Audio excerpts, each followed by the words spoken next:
नमस्कार जय जगन्नाथ आपण मानक मोर गोटे छोट भिडियो आपण मानक स्वागत जनावि। तो चलतु आमे भी बाहरी सुलेपाट डैम अभिमुखे। तो चलतु जीवा। आज आम हठात रविवार थिला जेहेतु आम हठात आमर प्लानिंग है चलो सुलेपाट डैम जा जेहेतु आम रायरंगपुर एवं रोचु तो आम भाविलु चलो बुली आस। तो रायरंगपुर 14 किलोमीटर हम सुलेपाट डैम देखु तार के सुंदर भ्यूज आसीगला। आम डैम पाखापाखि पहुँची गलु।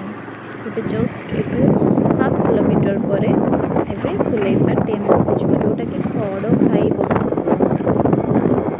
जोटा कि एवं मयूरभंज महोत्सव रे आपण एई वर्ष देखा पाइबे। सुलेपाट डैम देखते केते सुंदर व्यूज आछि।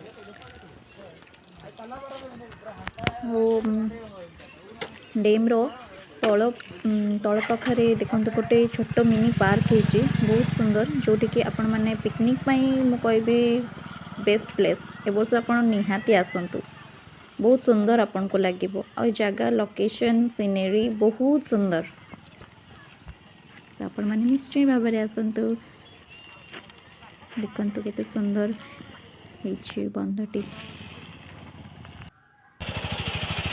ये गोटे लेज किनले से लेज खाई खाई का सी एंजॉय करुँच। मु कहली तुम खाओ मु मोर डैम देखिकी मत बहुत खुशी लगे। देखते गोटे बोटिंग होची मत तो बहुत डर लगे बोटिंग करने तो मुई जी कहली।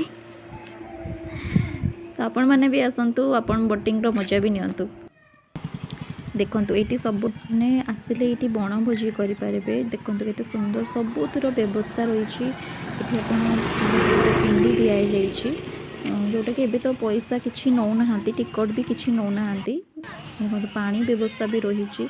आपण मैंने आसबे आराम से पार्क रो सुविधा रही। आपण मैंने खेली कूदी पारे छोट छुआ मान तो मुझे कह बहुत भल जगह। आराम से आसतु देखु बुलंतु आउ पिकनिक रो भी मजा उठातु। आम मैंने आसिलु टे बुली चली गलु। ये गले चलिए दोली पाखक आ भी चलिए सहित टे दोली पाखक।